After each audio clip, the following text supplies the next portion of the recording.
So, fellas, we're back here once again, and this time we're not even doing a recap. We're doing preview here. We finally have the seeds for all the different conference tournaments, EIWAs for Austin, ACC for Robbie, and then myself and Kevin going to be attacking the Big Ten. So let's start with ACC. Overall, Robbie, what are your thoughts on the seeds? Do you feel like everything shook out the way that you expected it to?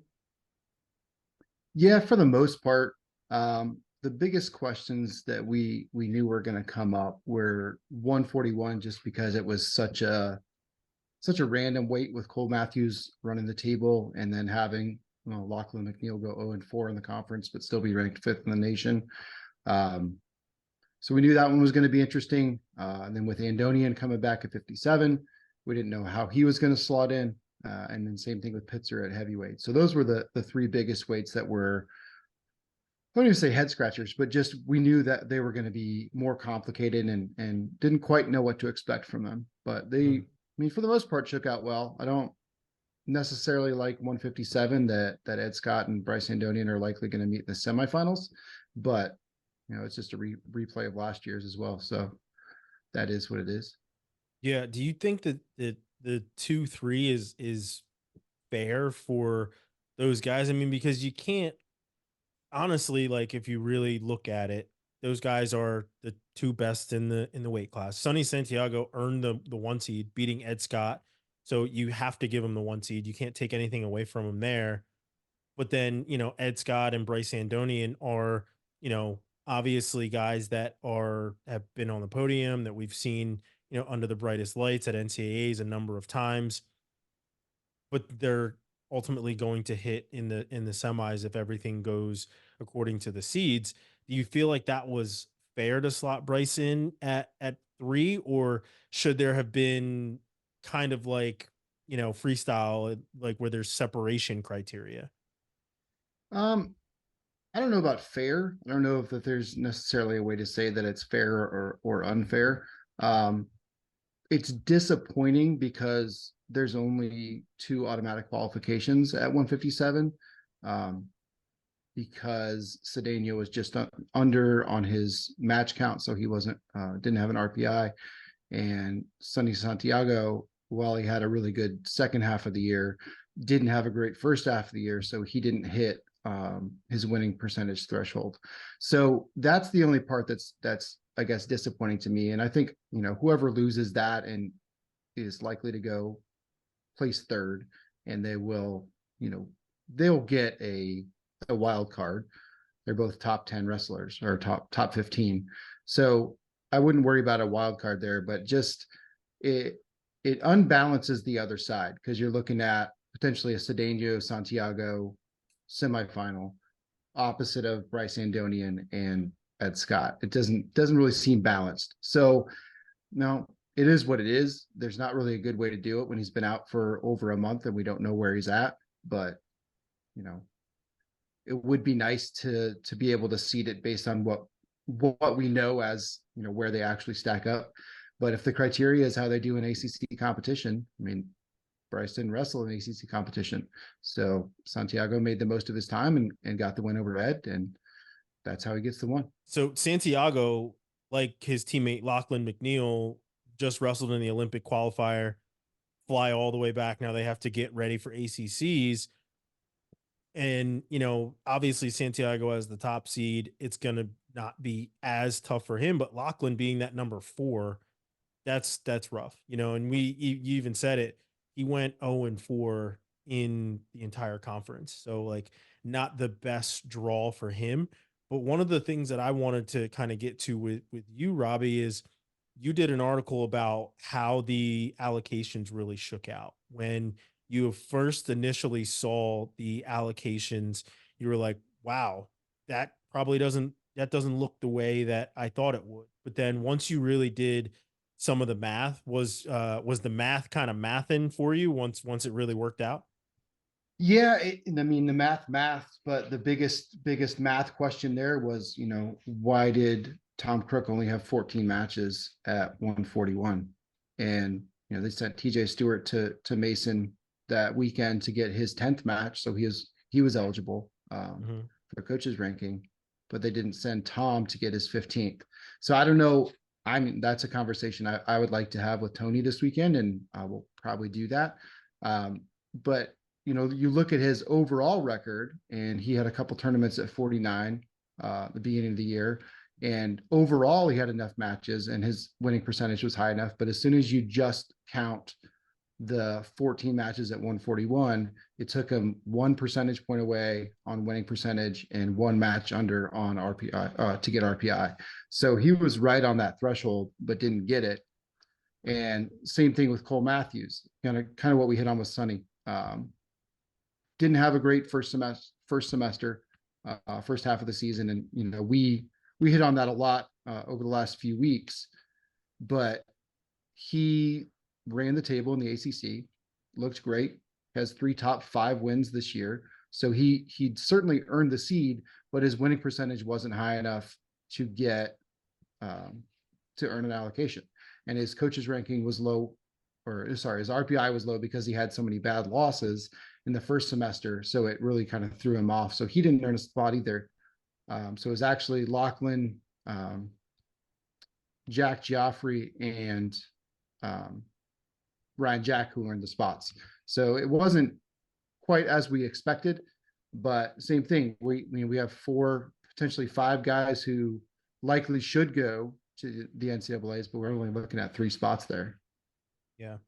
That's tough. That's certainly tough. So we'll see how that shakes out. And McNeil had a really tough year, and how he slots in at 4 despite his conference record is still kind of a head scratcher for me. But I want to move on to Austin in the EIWA. Same question to you. When you saw the seeds and how things kind of shook out, what were your initial thoughts and questions about any of the seeds in the EIWA? Well, I kind of figure every weight class kind of has, the guy that I thought was going to be the 1 seed. So there were no shocks at, the top seed of those weights. You can make an argument for 141. Josh Coderhunt of Navy got the 1 seed there over Vince Cornella of Cornell.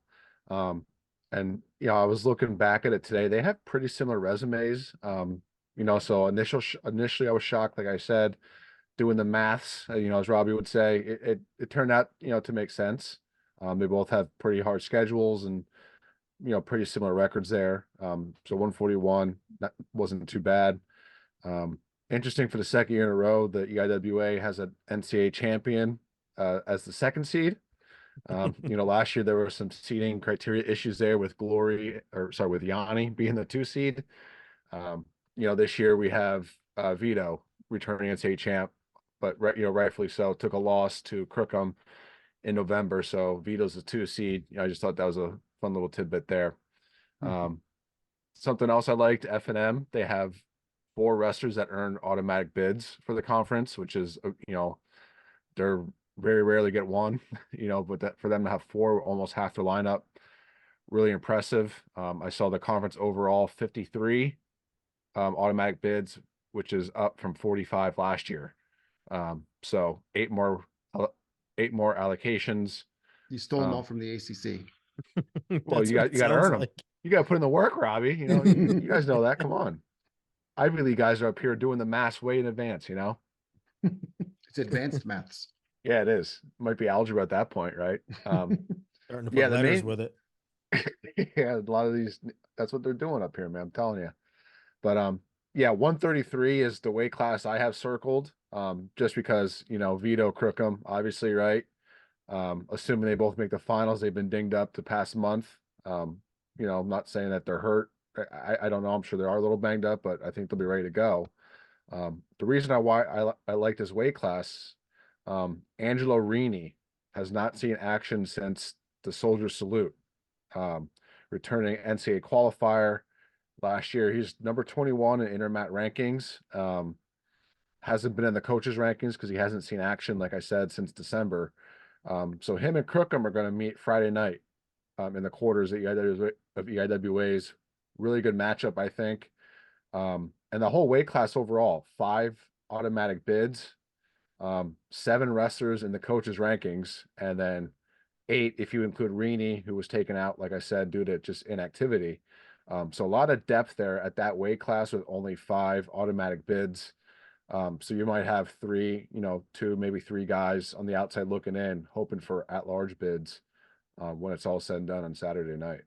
Mhm. Now, for us in the Big Ten, Kevin, I thought the seeds were pretty good. The only head scratcher for me, and obviously, you have who's a Brody Teskey that's 14, but that's more of a just a criteria type issue. He was slotted in last, so he gets the last seed. But for me, it was Brayton Lee. Like I'm like, he didn't wrestle for most of the year. I think he comes in at what 5-0. How does he get the 5 seed or the 3 seed? Right? Like, how does that happen? And you know, I love Brayton Lee. This is not some sort of, hit towards him. It's more of how the hell did that happen? Was that something that stuck out to you? It was a little surprising, sure. What I will say is, yeah, I think he's 6-0. Looks like from my other screen here. But at least he's got some good wins, right? I mean, he does have the win over Willowan, who, despite any of our complaints about his style, right, is still a 2-time All-American and has been consistently ranked, as one of the tougher guys in the country. Um, so again, whatever you want to think about when you look at that win, that's a guy that most people don't actually get a win against, So that's an impressive one. Um, but outside of that, I mean, it's a little surprising. The thing that's a little wild though, I mean, like to put him above a guy like Franek and Rob I, is a little that's a little confusing. I feel like those guys Yeah. have put in the work this year, and if you shouldn't punish guys who are wrestling matches and kind of splitting amongst tough competition, which it definitely, I mean, that's what happened. Yeah. Like that is what happened. Yeah. I So mean, that's tough. it just didn't add up to me at all to have Franek at the 4 and Peyton Robb at the 5. Because if you really think about it, right? Like Peyton Robb did lose some matches in there. One of them to Joey Blaze that he lost, right? So like he lost a series of matches. He lost to Franek, he lost to Joey Blaze. I would have been okay with Brayton Lee being like the 6, just with how things are looking. He did beat Will Luan, but like I mean, man, it's tough to put a guy in there because of one solid win, and that one solid win, it I feel like Willowan got points for having close matches, and they were like, "Well, Brayton Lee actually beat this guy that had a really close match with the number 1 seed. Mhm. Let's bump him." Well, I just don't get it. and again, the other piece too, right? If anybody's listened to these before this week, I mean, I at least twice have shouted out like, "I'm so happy to see Brayton Lee out here wrestling," Yeah, right? So again, we're not saying this is his fault, right? Like he went out there and he no. wrestled when he could wrestle. But yeah, it's tough. I mean, he didn't wrestle the Michigan State duel. I was just double checking that, and it's like, man, you're putting him above a guy like Saldate, who again has been doing the work this year. I don't see it. I probably would have put him at 6 as well. Yeah. Now that leads me right into kind of our Well, next real segment quick too. though, Go ahead. you could also make the argument though. I mean, what does it really matter? 3-6 are going to wrestle each other anyway. So Yeah. Yeah, at that point it's essentially just a number. It mhm. was just, Yeah, but it changes the 4-5 though. I mean it that does. gives you That's a that's what I was frantic going to Rob say. matchup, and that's tough too because I mean you're putting somebody who couldn't even allocate a spot because they doesn't have enough matches up above 2 guys who were have been top 5, top 10 all year. So that's a weird spot. Yeah, Yeah. my bad. I was talking as if you were just flip Soldate and Lee, and that's not the argument we're making. Yeah. Yeah, I So mean, like the 3-6, it's not that's not the matchup. It's that 4-5 that you're just like, that doesn't really make sense, right? Like if Mhm. anything, it should be Franek at 3 so that him and Block is hit, and Haynes and Rob hit. That's kind of what you want your semifinals to be. And I don't see it changing. I mean, I don't know how many times have we actually seen pre-seeds change for Big Tens. Has it happened What that is much? do we know what the Injuries or process is for something, that? right? Yeah, Is I there think this. just coaches meeting and discussion? Is that how? Yeah, I mean, maybe. unless it's somebody who's coming out of redshirt or something, and if you're just throwing somebody in, I think you kind of just bump everybody up. Yeah, Like I feel like I can't throw out an example, but I feel like it's definitely happened where we've seen somebody get injured to the point where they're just out, right? And that's it. yeah. I mean, the only injury I can truly remember is Nick Suriano, but that happened at the NCAA tournament, and he was pulled later on. Mhm. Nobody knew that, Shenanigans. That's he what that wasn't was. wrestling, right? So I've never seen it happen at the conference tournament, but who knows? Maybe there is a conversation to be had where they're like, wait a second, this doesn't add up here. But that does take me, like I said, into kind of our next question of what's the deepest weight, and for me, it is 157. When you truly look at it, this is a at Big Tens, this is a murderer's row of guys that could easily, not I shouldn't say easily, but I could easily see them on making the podium at NCAAs. So for me, it's certainly 157 where I'm looking at that weight class, and I was looking at it today as I'm working on some different content, as we're all working on our different content for our conferences, and I'm like, man, 57, this is gonna be brutal. Block has had a hell of a year. Brayton Lee, even though he's hasn't put in the work as we just mentioned, he's certainly a guy that you can't overlook.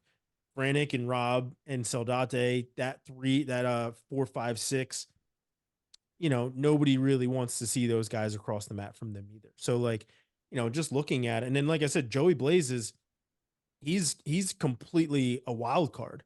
You've seen him beat Ed Scott, you've seen him pin Peyton Robb. You know, give me 1 through 8 at 157. That is super deep. What was the deepest weight for you, Kevin? So if we're going to talk deep, right, and I hate going back to this, but 125, I'm going to at least throw out there. But the thing with 125, as far as the depth goes, is again, I like 1 through 9 as potential podium guys in the Big Ten. But A, that's not how many spots are on the podium. And B, once you get to the NCAAs, again, all bets are off. Anything can happen, right? So like that's if I'm Especially at doing 125 this year, all bets are off. yeah, totally. Yeah. Like, so if I'm doing future projections, right? Like, I'm, the only, just to not say what you're saying, um, although I do, yeah, 1 through 9. I mean, even like a guy like Trevor Chumbley, like that guy's legit. But 165, I mean, like most of these guys are either returning All-Americans, multiple time All-Americans. Caleb Fish was in the quarterfinals of NCAAs last year as the 4 seed. Taylor's obviously shown that he can beat some of those best guys.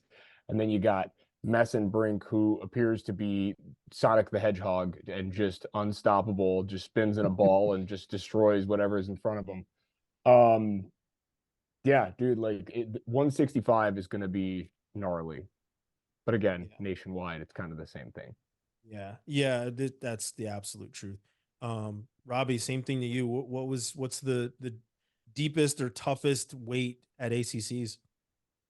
I mean, 141 is real tough. We've kind of already hit on that. Cole Matthews the 1, Ryan Jack the 2, Tom Crook the 3, Lachlan McNeil the 4, Jack Geoffrey the 5, who was the one who qualified the 3rd spot for it.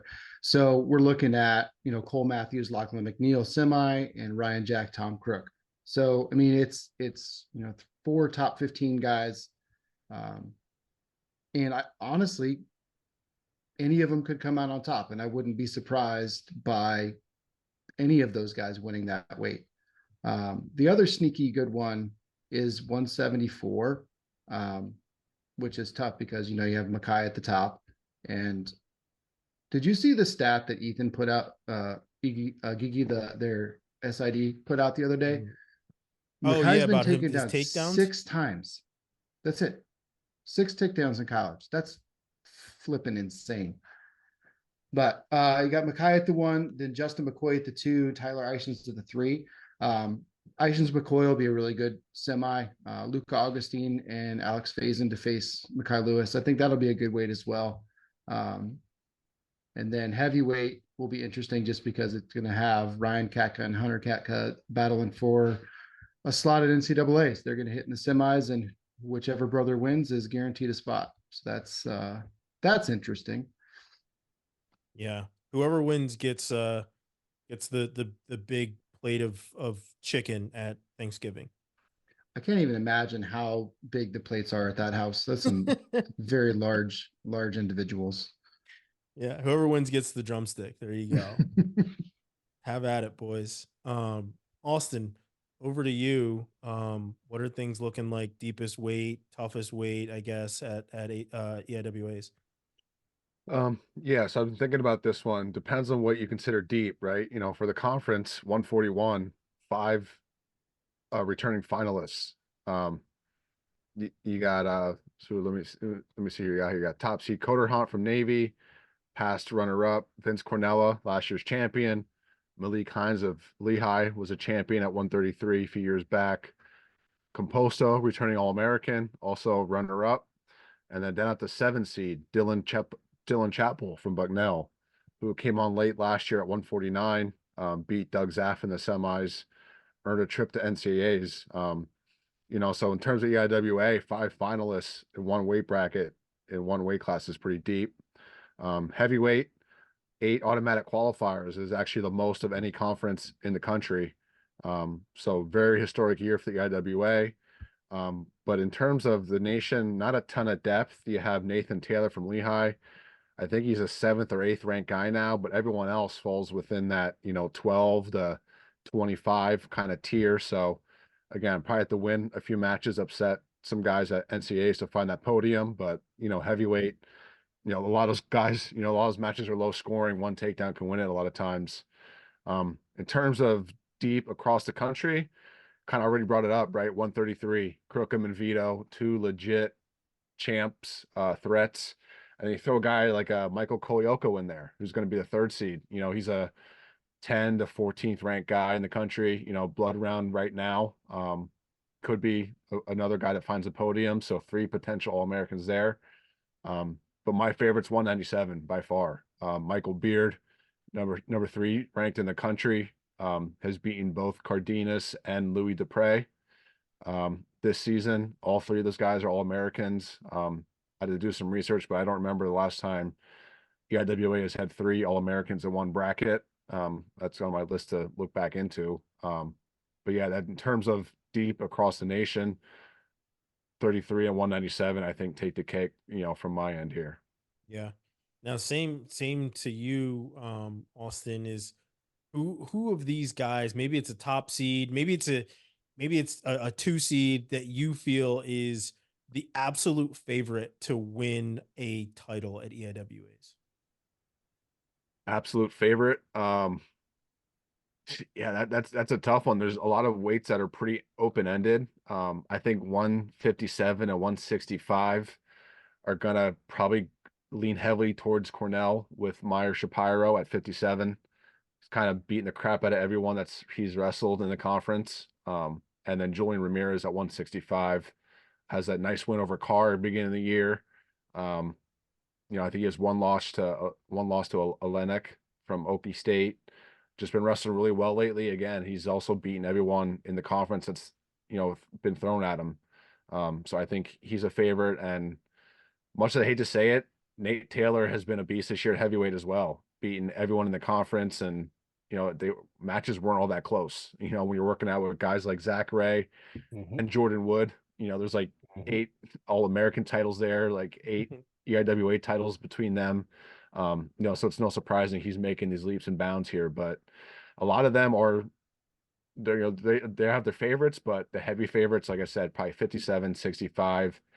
And I hate to say heavyweight as a favorite unless you're Gable Steveson or something, but Nate Taylor has been really, really good this year. Yeah. Is he less boring to watch than Zach Ray? He's a big boy, and he does go after it. I'm not going to tell Zach Ray you said that because he's a big guy. Yeah, But, he scares me, but he was not exciting to watch. It was a different breed of heavyweight I was back going to then. say, It yeah, really heavyweight's a was. little It is a different. different Yeah. time. I I think we're think if you- spoiled now. We're Yeah, if you spoiled asked now. with that. Zach Ray to wrestle like now, I think he'd figure it out. I'd say He's so, yeah. insanely athletic too. Like He is. Like Yeah. we see like Gable's like backflips and stuff. Zach Ray used to hit those too. And it's like that's why I was just like, man, like we see this guy be super nimble, explosive, able to, hit these backflips and tumble and everything else. But then he's just gonna hand fight and hand fight and hand Yeah. fight, and he's rarely gonna hit a knee, but he's going to beat the hell out of you, and you're not going to win. That's just It's what going to it be a is. 2-1 match. Yeah, like he makes people. It's kind of similar to what Don Bradley said to me during his interview at US Open, where he's like, I'm the old guy now. They have to come to me. I don't have to go out and seek these things. They got to come to me. I feel like Zach Ray kind of had that same mentality of like, you're not going to beat me. You're not going to push me out of the circle. I'm way too strong for you. When I need to pull the trigger, I'll pull the trigger and I'll get it done. So yeah, having to work out with him and Jordan Wood, like, man, it's probably like just putting bears in a cage with one big old steak and letting them have at it, because that's insane. I couldn't imagine.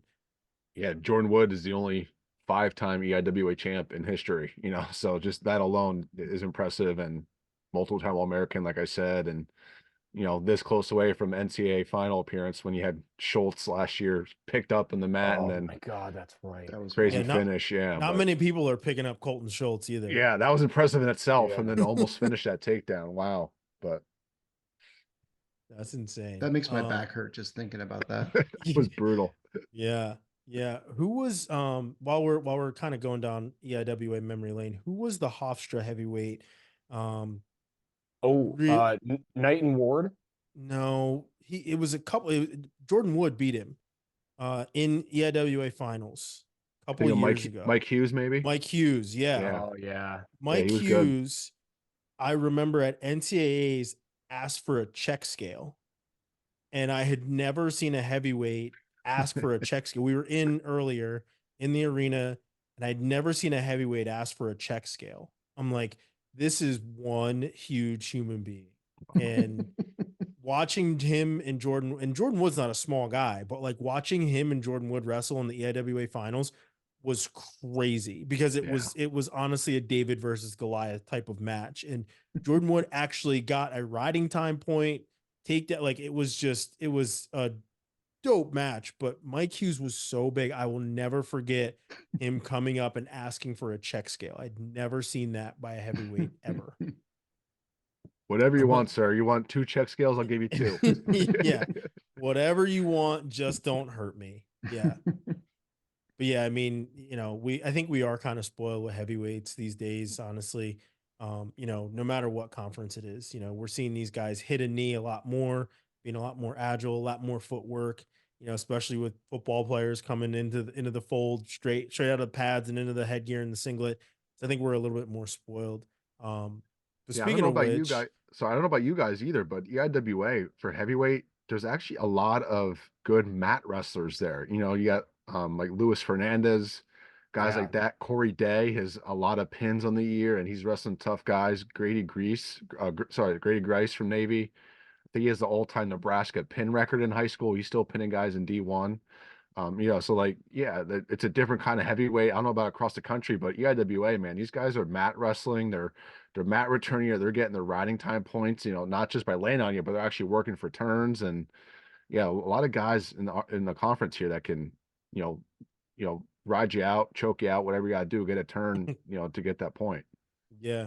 And I'm actually going to stay in the heavyweight realm for my absolute favorite to win a title at Big Tens, and that's Kirk Fleet. And Yeah. the things that he's been doing, and honestly, like it was kind of hard for me to pick between him and Aaron Brooks, because what we're seeing from Aaron Brooks is, otherworldly as well. But Kirk Fleet has just been dominant like the whole year, and I feel like he's kind of outshined by obviously what Aaron Brooks is doing, what Carter Sirachi's doing, what you're seeing from Messenbrink and Haynes. Like, I mean, you're one of 5 number 1 ranked guys in your own room right now. for me, Kirkfleet is the guy, not just, when it comes to winning the title at NCAA, not just winning title at Big Tens, but NCAAs too. I think he is obviously he's the number one ranked heavyweight in the country, but I don't see anybody keeping it close. I think he's got an incredible bonus rate on the year. For me, he is my absolute favorite to win at Big Tens as well at NCAAs. Kevin, over to you. Who's your guy that you think is foregone conclusion? And that's the right answer, Greg Kerkvliet. And to tie it all together, it's funny you guys were talking about Jordan Wood, and I was trying to remember this story. I think it was before Kerkvliet had either decided to go to Penn State or shortly after he had made the decision to go to Penn State. And I remember being at my in-laws' house. We were outside because it was springtime, and I'm watching on this computer or iPad or something. It was Greg Kerkvliet and Jordan Wood wrestling for like the U20 spot, or you must have been U20. And Jordan Wood, I think, had been at Lehigh, like might have been an All-American at that point, and Kerkvliet was not yet in college. And Kerkvliet just tossed him on his head. And I was like, oh my God, what is this guy going to be when he gets man strength, Yeah. And yeah, we've definitely been able to see what he's been able to do to the competition this whole year. It's been a masterclass. So that's the right answer. But I do want to shout out Aaron Brooks. I was writing this earlier today, and in doing so, I realized that of his 14 wins, 13 of them are by, major decision or pin or tech fall, right? Like he's destroying everybody that he's wrestled. Yeah. So I think the one was against Glazier of Iowa. Glazier, It was yeah. 5-1. So yeah, he's doing all right. Same for Srirachi. Him and Carter Srirachi both are undefeated. I think Srirachi's 12-0. Brooks is 14-0. Only one win has come by regular decision. They have, and the thing is, Brooks had 100% bonus rate going into the Iowa match, and I think like a takedown away from actually getting bonus against Glazier. So like these guys are just being absolutely dominant, but Kerkvliet is definitely the guy. But yeah, Brooks, if I had a pick for the Hodge, for me, it's going to Aaron Brooks. One guy just to shout out too, and this isn't even the number one seed, but like as a guy who isn't number one seeded, who definitely should be a concern for the opponents, Mitchell Messenbrink has a 73.68% bonus percentage in his 19 wins this year. And again, the dude has just been like I can't remember a guy who in his first like full season has been this scary. Mm-hmm. Yeah, for sure. Now the ACC, who's the guy, the favorite that you see to come out on top, and why is it? I think Mekhi Lewis? that's one of them. I think there's three. I think Mekhi, he's pretty strong favorite, but I mean he only beat Justin McCoy 2-0.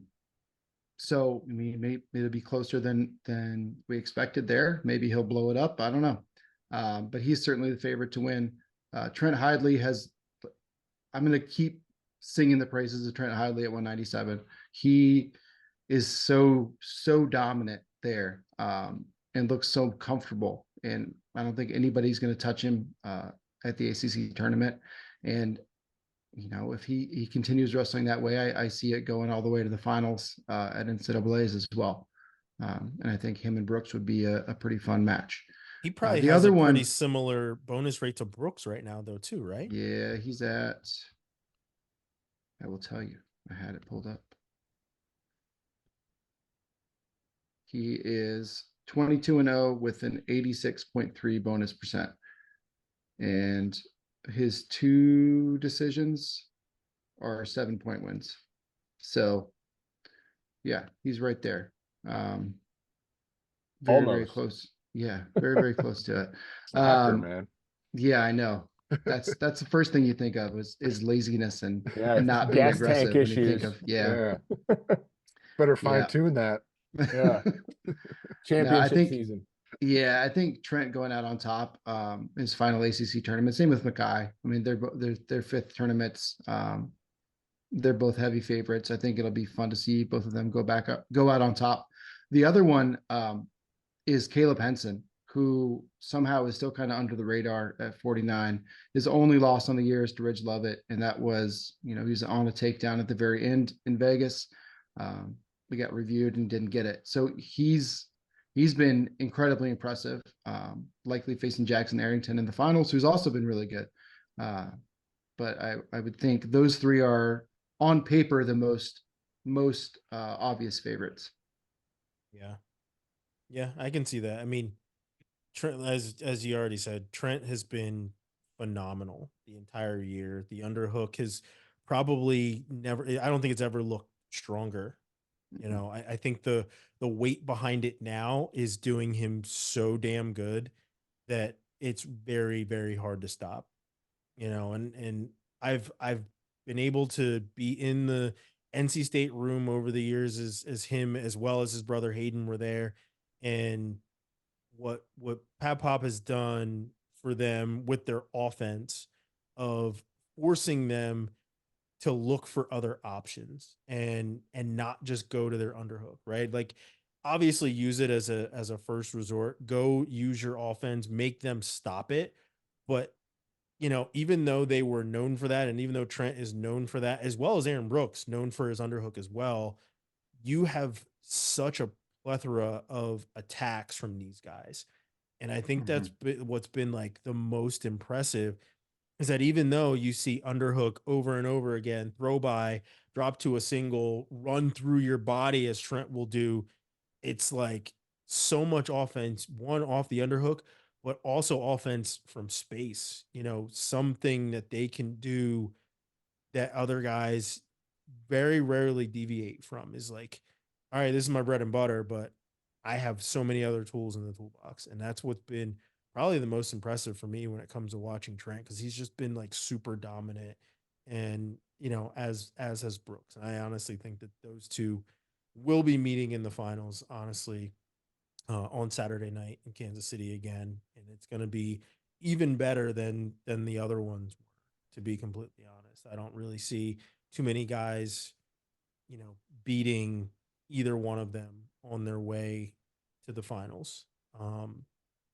Now, when it comes to the kind of the head scratchers, or I guess, the most wide open or biggest threats that I would say, and I'm going to start in the Big Ten. I'm going to go 133 in the Big Ten. I think that weight class, and I'm, like I said, I'm working on an article where it's what matches did we see during the year and what matches didn't we see during the year for the number one seed, right? Who did the number one seed hit during the year? Dylan Ragusin didn't really hit anybody. He didn't hit Brody Teskey because Colin Shriver was in there. He didn't really, there's a bunch of guys that like he didn't hit because he was out for the first half of the season. But he did wrestle. He beat Shawver twice. Yes, he did beat Shawver twice. That's one of the other guys. Bazakis, excuse me. Yep. He lost to Van D. He beat Nagao. I don't remember if he wrestled Braxton Brown during their duel or not. He didn't. Okay. He didn't wrestle Braxton Brown. He didn't wrestle Rivera or Rooks. He pinned. Yeah, but now we're down in the 9 and 10s. Yeah, now we're down in the 9 and 10s for sure. And I looked all top 10, but it was honestly it was the longest list that I had for any top seed of, in the top 10 guys that we have. Who did they not hit? He hit obviously Nagao. Him and Nagao was a great match. I think for me, that's the one where I'm like, I don't know who's coming out on top at 133. I mean, obviously, throw out everything at 125 as well, but that's been, said ad nauseum the entire year, no matter what conference we're in.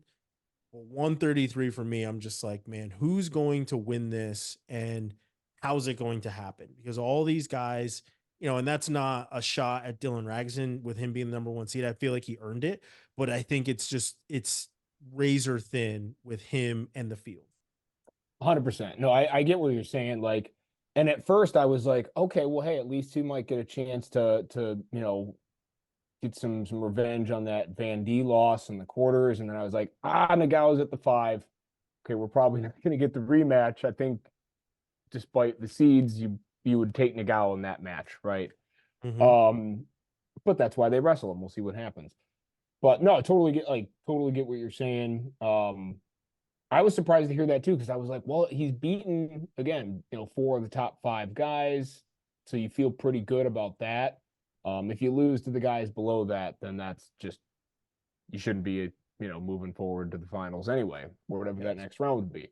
Um, that one's definitely a toss up. Honestly, I think part of I know we talked about this being a deep weight, but I'm going to go right back to it. 157. I mean, we've seen Levi Haynes at times look incredible, like the way he finished the match with Peyton Robb, and then we've seen Levi Haynes almost lose to Saldate, and depending on how you score that or if you wrestle those sequences again, like you never know. So that one has at least got so much depth to it. I'm like, anybody could take this away and be fine. And I will give Ramos a shout out too. I mean, he hasn't lost in 2024, so we make the jokes about 125 as a weight class, but he's taking care of business on his end to regain that top spot. So I actually feel pretty decent about him. He's beaten enough of those top guys, and Caleb Smith is going to have to get through Pat McKee. You guys all watched that match, right? Yes. That Yep. match was nuts. Yeah. When So I asked Pat about that match, he didn't even really say anything. He just kind of smiled like yeah, like that happened and I remember all of it happening, but I'm not saying a word of like how I did it yeah, or how I just kind of fell into a lot of these things. But yeah, that match was insane. that was super wild. So I'm looking forward to seeing that again for sure. But yeah, 157 is going to be nuts, and I feel good about Ramos actually. So Yeah. Yeah, he has certainly held it down since having the early season hiccup. I mean, it was certainly the biggest headline until the next high school wrestler beat another college wrestler, but like he has certainly held it down. And then, the only other one that sticks out for me, and I'm gonna go to Robbie after this, is 165. You have Hamity, Messenbrink, Caliendo, Fish, Amin, like those guys, it's going to be pretty wild in there. And I mean, Hamidy's gonna have some trouble with Messenbrink. I mean, everybody has trouble with Messenbrink. He damn near, stalled Camamine out. And it was a different Camamine, certainly. It was having some issues or whatever else. But you said it yourself. He's, Sonic the Hedgehog, and he is just mowing down the field. Coins everywhere, knocking guys on yeah, their ass. So like it has been, that kind of a year for Messenbrink, but I think 165 is another one of those weight classes where you're just like, who's going to end up at the top of the podium with this one? Because Hamity did have a shaky start of the year. He didn't have the best. He was up at 174 at one point, kind of doubting himself a little bit, needed a little break, came back down to 65, and he's been really good. Had a wild one with Caliendo. He actually has believe an undefeated Big Ten record this year. There are some guys that he didn't hit. I mean, he didn't hit Messenbrink. They didn't wrestle, and he beat Caliendo, but there's a couple other guys that he missed in there. But for me, 165 is definitely that other weight class. But like I said, I want to go to Robbie. Robbie, what's your thoughts on either the most open or the top seed is in jeopardy here? There's a few of them. I mean, the bottom weight at 25, Camacho got the win in the duel over Cooper Flynn, but Cooper Flynn has been, fantastic all year. A couple top 5 wins, and knocking off everybody, pretty much everybody in his path. His only other 2 losses were to top 10 guys as well. So that one's going to be interesting. But I mean, even there, Spencer Moore is no slouch either, and he could, he has the potential to upset Flynn. So we'll see if that happens. But I think it'll be Camacho and Cooper Flynn in the finals at 25 in a pretty tight match. 33 is interesting with the seeding because Marlon Yarbrough got the 2 seed, so it'll be Yarbrough and Latona in the semis to face Kai in the finals, Arini in the finals. And then the other one that is going to be real big is 184. And that one shook out interestingly. I don't know if I quite agree with it, but I don't. I think it shook out okay. TJ Stewart gets the 1 seed after knocking off Reese Heller and Fishback in back-to-back weeks for top 10 wins. Then Reese Heller's the 2 seed, Dylan Fishback's the 3 seed, and Gavin Kane is the 4 seed. So if it holds, you'll have TJ Stewart facing All-American Gavin Kane in the semis. That was TJ's first ACC match in the duel.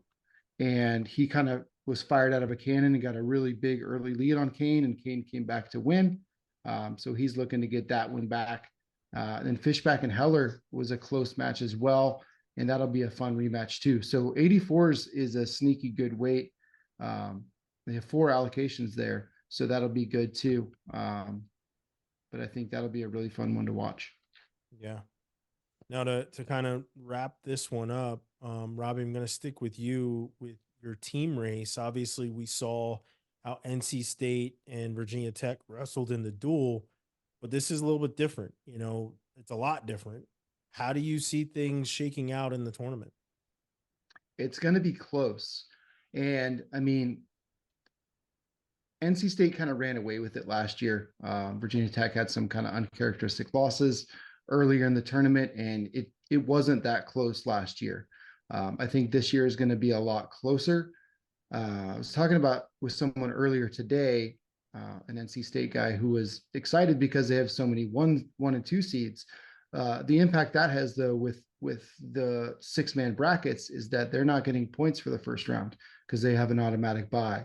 So there's going to be some spots where Virginia Tech can make up some early points with some 3 seeds and 4 seeds that NC State's not getting. So I think that could be a big thing when it comes down to it.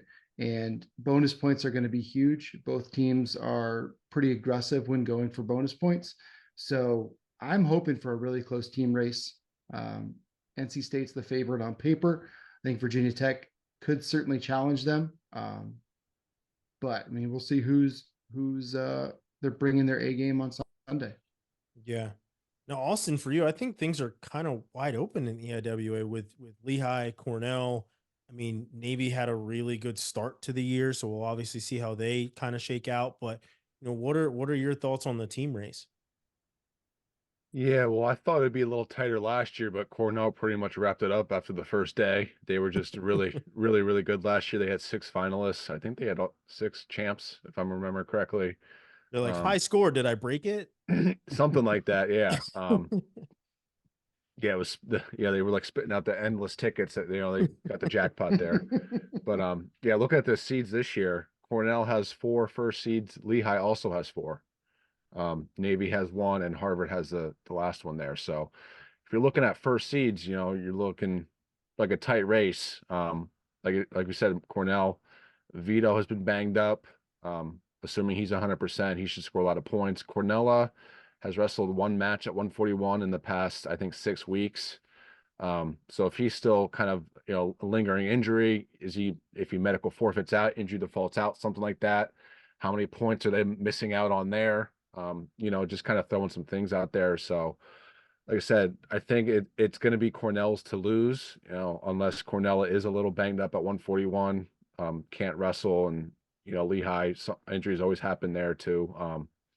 And can't forget about Penn, that they've been solid all year, top 20 team in the country.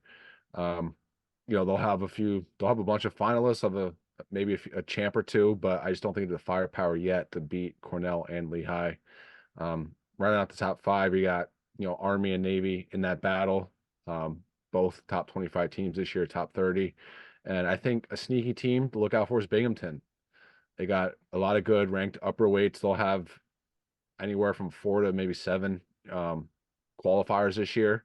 Coach Borshoff doing a great job up there in Binghamton. So yeah, like I said, Cornell's to lose, I think, but crazy stuff always happens in the IWAs.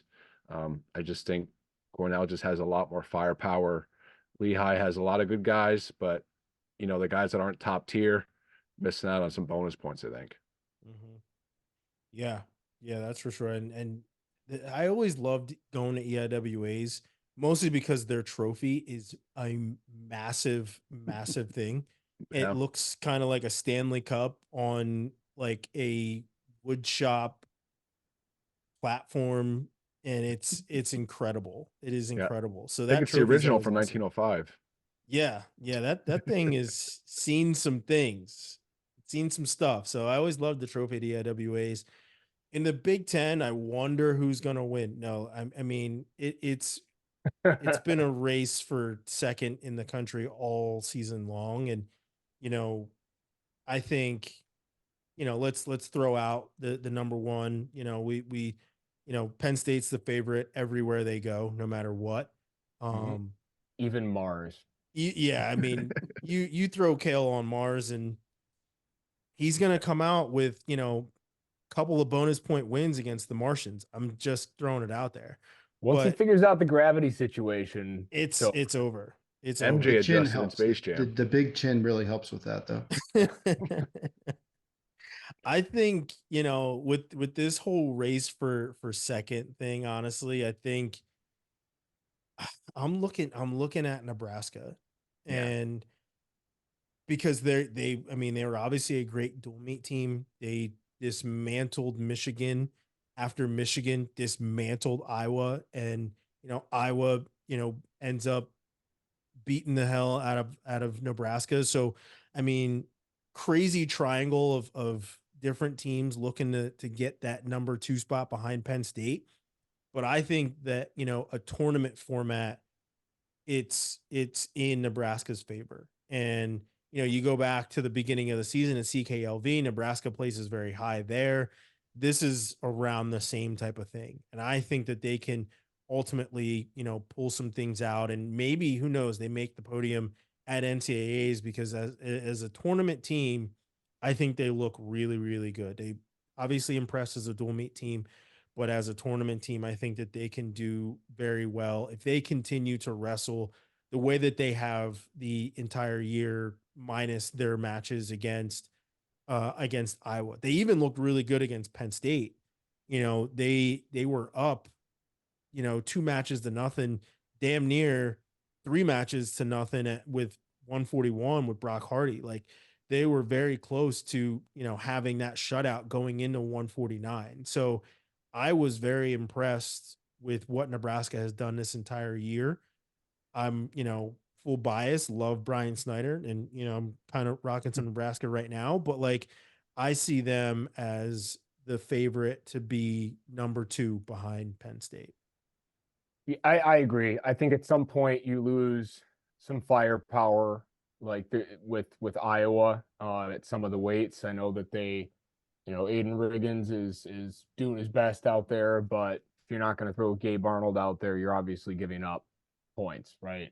Same with heavyweight. You're not throwing Keeter out there. No disrespect to Bradley Hill, but I, I find it hard to believe that that was a challenge match that was one that caused Hill to be thrown in here, right? Um, so you're just, and I do recognize too that you've got Hutmacher at it for Nebraska there, but like I think the expectations are different, right? You don't have a Keeter that is just now not going to contribute to your team points now. Mhm. Um, so I think yeah, the high end is there for Nebraska. Iowa is obviously still Iowa, and any time this year that we've started to think maybe they're not, they remind us very quickly that they are in fact still Iowa. So, I'm not gonna shy away from thinking that they're gonna be able to put it together and have a good tournament and qualify a lot of guys. But nonetheless, I think even if we start looking at a Michigan, like you'd have to have a lot of things work out, right? You'd have to have Ragusin make it through and win the whole thing. You'd have to have D'Agostino probably out wrestle his seed. You'd have to have Griffith wrestle to his seed, if not beat it, which would be very hard to do. Um, whereas I think that Nebraska, there's a little bit different of a road for them to be able to do that. Mhm. Yeah. Now, to kind of wrap things up, I want to look at kind of like the questionable things that we have. And by questionable, I mean guys that we don't know what we're going to get from them. and I'm going straight to Carter Sarachi. I don't know. I mean, I think Kale gave the he's in the room wrestling right now quote earlier today that we got with Nick Suriano all those years ago. And, Carter put out his, you know, I'm going out here and doing what I do all the time kind of a thing. I hope that he's not injured. I mean, we've seen him Mhm. wrestle injured a number of times. I think he had a banged up knee one year, had a broken hand or something like he's been banged up and he's been winning titles and winning titles and winning titles. But when it comes to wrestling at Big Tens with a banged up knee that just recently happened, right? This isn't something that happened earlier on in the year and he's been dealing with it and he already knows how to maneuver with it. This just recently happened within, the month, right? So I'm wondering if we actually get a Carter Sirachi match. And because of the rules now, he has to be in 2 matches. And then what that does to his seed if he's to injury default in both of those matches and just, essentially take his auto qualifying bid on to Kansas City. So for me, that's the question for me. Um, I'm gonna throw this to Robbie in the ACC. You have Bryce Andonian, who's now back, and you mentioned before, I think last week, that he's been cleared and he was cleared to wrestle against NC State, but didn't. What kind of Bryce Andonian are we getting? From all indications, I mean, he's raring to go. Um, I don't know. I mean, it's going to be exciting to see what he's got. But he came back last year from an injury and wrestled really great. So um, if he's got some of his healing crystals, I think he'll be good to go. Um, but the other one too is Dayton Pitzer. We don't know what we're going to get from him either. He was wrestling a great match against Colton Schultz and dislocated his shoulder and tried to give it a go and wasn't able to finish. So this will be his first match back as well. Um, and there's only 2 qualifying spots at 285. So he would have to win. Um, he would have to get to the finals to qualify because he's unlikely to get a wild card based off the criteria because of his number of matches and his RPI. He won't even qualify for RPI. So he'll have to steal a spot. So it'll be interesting to see what we get from him. But I think the bigger part with Andonian is that, that could be a huge factor in the team race. Because if we're looking at Andonian and Scott in the semifinals, that's a lot of points on the line go in either direction. And that could be a big, big swing. Yeah, for sure. Now, Austin, for you, it's 133 all around. There's no ifs, ands, or buts about it. The top 2 guys there have taken some time out of the lineup. We've seen, you actually were there to see Crookham wrestle his 2 minutes and get, the match that he needed. Vito's been in and out of the lineup all year. When I seen him in was at Nashville, he said, I'm just old, man. Like I'm just old. And I'm like, yeah, I get it. I hear you. It's a lot to do everything you've done, NCAA title, world title, little bit of a break, right back in for the season, but still shrinking your body to get down to 57 and trying to stay healthy. What do you think we get from these guys at 133? Yeah, like you said, Crookham and Vito, they've been, I'll say, limited this year, especially second semester, battling some injuries, making sure they're healthy for this weekend. Um, I think they're both going to be 100%, if not damn well close to it.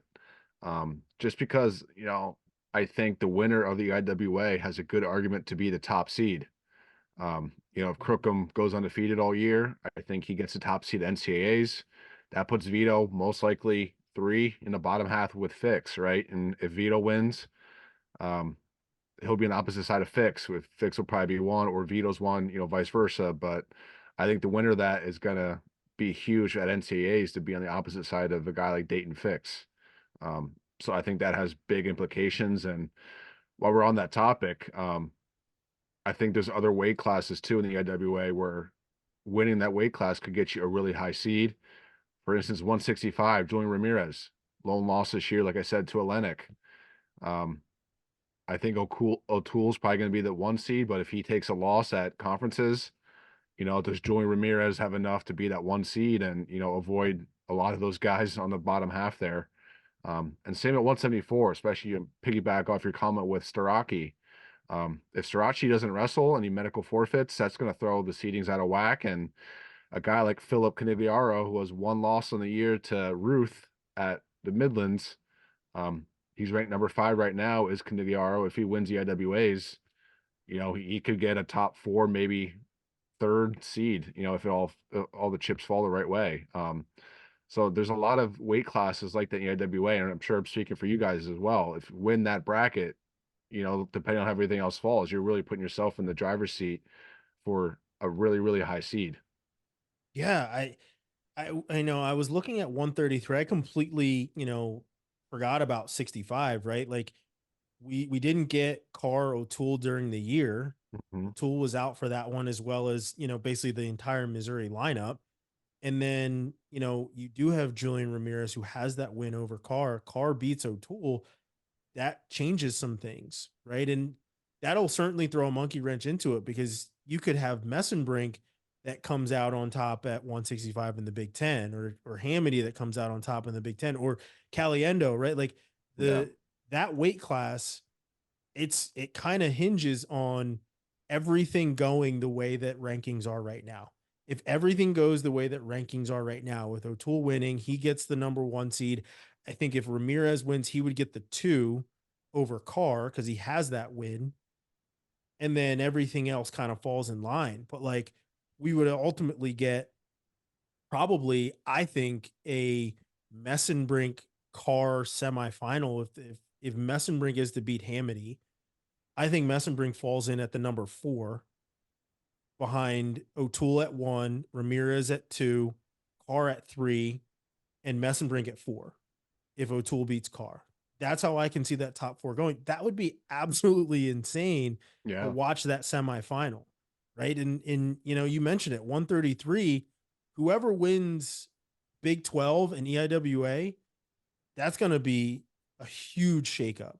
Absolutely huge shakeup there. So yeah, these conference tournaments, obviously everybody says it's all about March, but like you damn sure got to look back at the rest of the season because Carr's win or Carr's loss to Julian Ramirez during the season is going to dictate a lot of stuff happening in March now. So that's for me. And I'm glad you brought that up because like everybody's looking at 33. Everybody knows, Vito's the returning champ, but he's the 2 seed, took a loss early. Fix could end up being the 1 if Vito wins. I don't see them taking that away from Fix as an undefeated guy and saying, nope, he's not the number 1 ranked guy. You can't go back to last year and say he's the returning champ. We should make him number 1 if he's not undefeated. I just can't see that happening. Yeah, I agree. What are your guys' thoughts on this? Yeah, but then do you put Crookham and Vito 2-3 and make them wrestle in the semis on that side? It's like, who else do you put in on there? It would just be kind of, yeah, that's what you do. Yeah. I think so. Yeah, it's kind of sucks because there's no one else to really throw in there at that 4 that would make sense, or in the 2 or 3 to bump one of those guys to 4.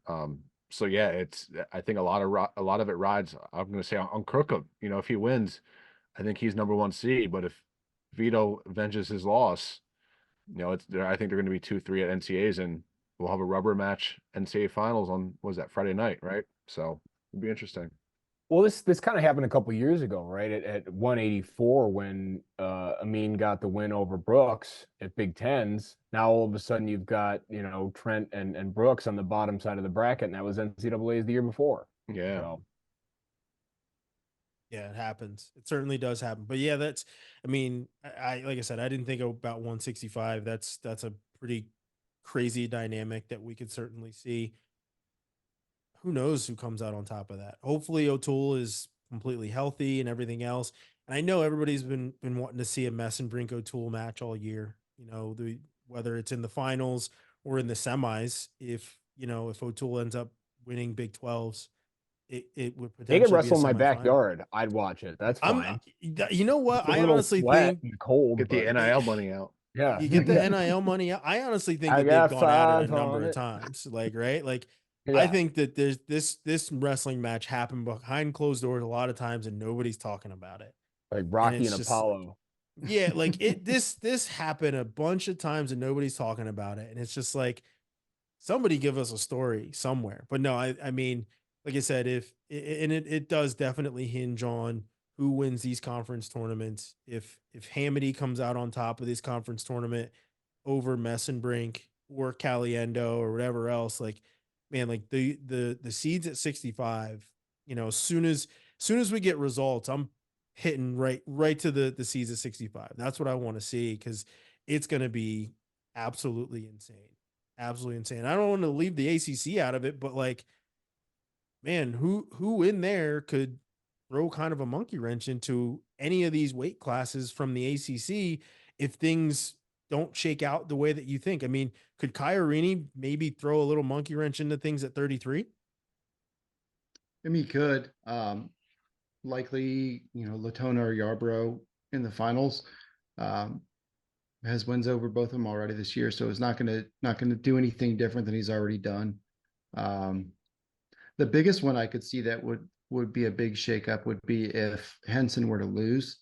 Um, but even that's going to likely be to Arrington, who is a top 10 guy too. So that would have a bigger impact than anything else, I think. Or if Mackay were to lose to Justin McCoy, um, Trent were to somehow lose to Andy Smith in the finals, but I don't see any of those happening. I would be very surprised by any of those. So I don't think we're going to have any huge shakeups. Um, but there tends to be like one really weird match every year, and it's usually the first round, and one guy who's a 5 or 6 seed knocks somebody off and then makes a run. So I mean, there's always a chance, but as far as national implications, I don't think there's going to be anything that's going to shake up, anything too wild. Yeah. Well, we'll have to stop talking about it and let things kind of happen on the mat. But before I go, guys, what kind of content do you guys have coming, if anything, for the rest of this week? Any sort of preview stuff? Austin, gonna go to you. What kind of preview stuff do you have for EIWA that's coming? Yeah, I got a nice long preview coming out. Majority of it came out in the IWA newsletter if you're signed up for that, but Intermat's gonna put one out. I'm gonna put some predictions in there, some dark horses, last year's results, some team thoughts on that. So really break down every weight class. So look, that'll be out probably tomorrow, maybe Thursday. I forget what day it is right now, but that'll be on the next day or two. And Act yeah, like you have a new baby at home. That's I a new know. dad Yeah. life right there. I haven't worked in like a week and a half here, so yeah, kind of running around with like a chicken with his head cut off. But yeah, I got a nice preview coming up, and it'll be good, nice and lengthy. Put some work into it. But yeah, a lot of personal opinions in there and some history of this guy has this guy first round. Here's how they went last, when they wrestled last. So yeah, some good stuff in there. Like I said, I had all week to do it, so I put a lot of time and effort into that one. Robbie, what do you have coming preview wise? I had the preview out, a basic preview out today with the brackets. Working on scheduling interviews with Trent, Cole Matthews, and hopefully Sam Latona and Justin McCoy. So those should all be out this week. And then I don't know, Earl's got a couple things planned as well. So there should be some other content for that. I will be down there. I'm heading down Saturday afternoon, hoping to catch workouts with the majority of teams that are actually working out down there. Might be bouncing around the triangle trying to catch up with some different teams, but should be a fun one. I'm looking forward to it. It's always a really long day since we knock it all out in one day, but it's going to be a fun Sunday. Yeah. Kevin, what can we expect from you content wise? Yeah, I just wrote. In fact, I just realized I have to add one other thing in there. But I had just a couple of awards, a couple fun things given out: newcomer of the year, coach of the year in the Big Ten. Sergio Lemley. Sergio is not the newcomer of the year, believe it or not. He has his own award. Yeah, the Sergio Lemley Award. He gets the Sergio Lemley Man of the Year award. Yeah, Big Ten wrestler, the Sergio Lemley of the Year award. It was to Aaron Brooks. No, but it's gonna be fun. It's just a couple awards. I might add one or two other things in there, but yeah, it's just fun. Fun stuff. And then Always if fun anybody hasn't caught it yet, I did interview Alex Clemson, which was posted I think yesterday. So that was a fun one. Yeah, yeah, it was pretty cool. I watched that. I listened to that. Clemson, he's a spirited gentleman, so it's always cool to kind of hear some of That's a the things. descriptor. It is. He's every time I've talked to him, he's always pretty spirited, I guess I should say. Mhm. I'm working on a kind of a preview type of a thing where it's the matches we didn't get in the Big Ten for each number one seed. So who has the number one seed not hit? I kind of focused on the top 10 in there. And it's, big time matches. We're not going to go all the way down to the end of the seedings. We only do that at 133 because of Brody Teskey being the 14 seed. He's still kind of an outlier in there. So we're going to throw him into the mix. So it'll have guys that they didn't hit that are at least in the top 5, top 10, and then rematches. Some of the biggest potential rematches that we might see with the number one seed will also be in there. And then I'll have kind of a summary of things for the one seed. So we're focusing on that guy that got the top seed and kind of see how things shake out for him. But yeah, and then I'll have a little bit of a team thing that goes into the end of it as well. We obviously talked about Penn State being the favorite as they have been all year long, or at least since Kale showed up in State College. But it'll kind of talk about who's going to be number 2 and so on and so forth. But I think we have a good host of content, guys. It was great conversation, jumping in all these seeds, all these outliers, biggest favorites, dark horses, stuff like that. Certainly, if you're listening to this, be on the lookout for all the different content that we have. And there's obviously still a lot more that's coming for all the other conferences that are going to be on Intermat. But guys, there's nothing to it but to get to the action now. And if you guys love wrestling, then stick with us because so do we. We have some really cool shit that's always going to come for you. Yep. Don't talk about it. Be about it. Let's go. Let's watch these matches.